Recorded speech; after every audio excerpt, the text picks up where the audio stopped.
Сәлем достар, сіздермен бірге оңай каналы. Бүгінгі біздің тақырыбымыз өмірдегі ең үлкен 5 қателік туралы болмақ. Бұл қателіктерге мүмкіндігінше ұрынбауға тырысқан жөн. Көп арасында қателік жасамаған адам еш нәрсе істемеген адам. Қателеспей ненің дұрыс, ненің бұрыс екенін білмейсің деген түсінік бар. Дұрыс-ақ, алайда бұл қателік жіберуге болады деген сөз емес. Адам қателіктерінен сабақ алмаса бәрі бекер. Ал өткен шақты еске алып, өкіндірер қателіктерінен қорытынды шығара білсе, өзін өзі таниды, ақылы артады, лабиринттен шығып өмірі өзгереді. Десе де психолог мамандар кейбір қателікке мүлде жол бермеген жөн дейді. Бұл қателіктер психологтар ең үлкен қателіктер деп атайды. Олар қайсысы? Сонымен бірінші қателік. Мектеп пен институтта білімді маңызды санамау, оқымау, немесе баға үшін ғана оқу. Психологтар орта жастан асқандар мен қарттар арасында сауалнама жүргізгенде, адамдардың көбісі мектепте оқуға немқұрайлы қарағанына өкінеді. Сонымен қатар, жоғары оқу орнында білім алуды емес, диплом алуды ғана ойлап, 4-5 жылының текке кеткеніне өкінетіндер көп екен. Иә, диплом жұмысқа орналасу үшін ғана қажет. Ал сол қызметте тұрақтап қалу, өсу, өрлеу біліміңізге байланысты болмақ. Білімді адам ешқашан жерде қалмайды. Ол қара жұмыс істесе де, басқалардан білімі арқылы әрқашан алда болады. Білімдінің күні қашанды жарық екенін ата-бабамыз бұдан бірнеше ғасыр бұрын-ақ айтып кеткен. Мектепте де мұғалімдер білекті бірді білімді мыңды жығатынын айтудан жалықпайды. Сондықтан да оқушылар арасында білімге ден қойып, үй тапсырмасынан бөлек өз бетінше есептер шығарып, әдеби кітаптар оқитыны да аз.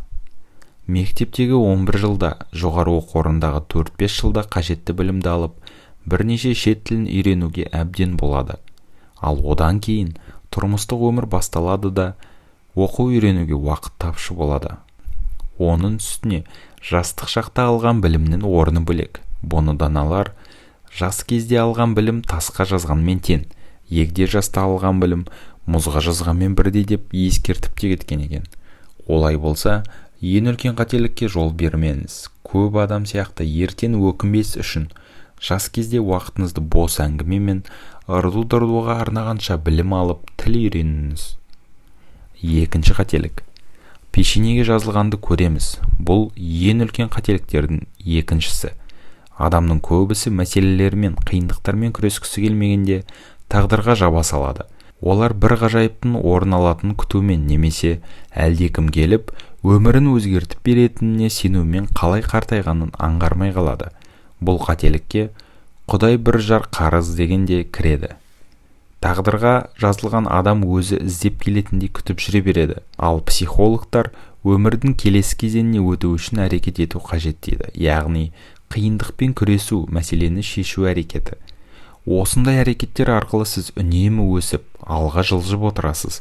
Сол сияқты қартайғанда жалғыз қалмау үшін өмірлік жарды күтіп отырғаннан гөрі танысу, кездесу, әңгімелесу әрекеттері жасалуы керек. Әркім өз тағдырының суретшісі. Тағдырын өз қолында деген сөздерді есте ұстаңыз да әрекетке көшіңіз. Әрекеттен жақсы болсын, жаман болсын, әйтеуір бір нәтиже шығады.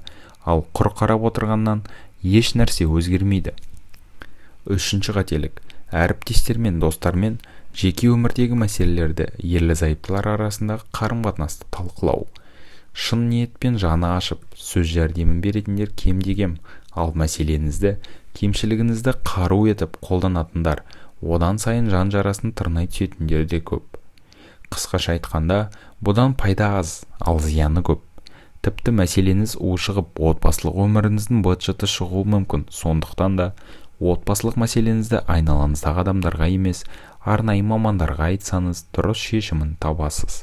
Немесе өзгенің сөзін емес, өз жүрегіңіздің үнін тыңдап, шешім шығарыңыз. Төртінші қателік. Зиянды әдет. Ешкім маскүнем болайын деп арақ ішпейді. Ешкім нашақор болайын демейді.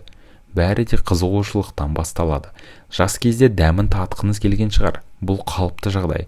Бірақ әдетке айналдырмаңыз. Той-томалақта, қуаныштарда бір стакан ішуге болатын шығар, алайда шамадан арттырмаңыз. Лажы болса, спиртті ішімдікке мүлде жоламаңыз. Өйткені ол сізді денсаулықтан, жұмыстан, отбасыңыздан, абыройдан және ағайын туысқаннан айырады. Зиянды әдетті тастау өте қиын, сондықтан дұрысы оны бастамаңыз. Алкогольді ішімдікті немесе темекі және тағы да басқаларын қолыңызда ұстағанда бұл көп адамның үлкен қателіктерінің бірі екенін еске алыңыз. Және де 5-ші қателік, ақшаны онды-солды шашу, пайдасыз нәрселерді, киімді есепсіз сатып алу. Бұндай қателікті көбіне адам бойдақ кезде жасайды. Ол кезде адам ертеңіне көз сала қоймайды. Ал кейін орта жастан асқан соң 23 жасымнан бастап жұмыс істедім. Сол кезде ай сайын 10 000 теңгеден депозитке сала бергенімде ғой. 40 жасқа дейін бір бөлмелі болса да пәтердің ақшасын жинап қояды екенмін деген өкінішті оқиғаларды талай естіп жүрміз.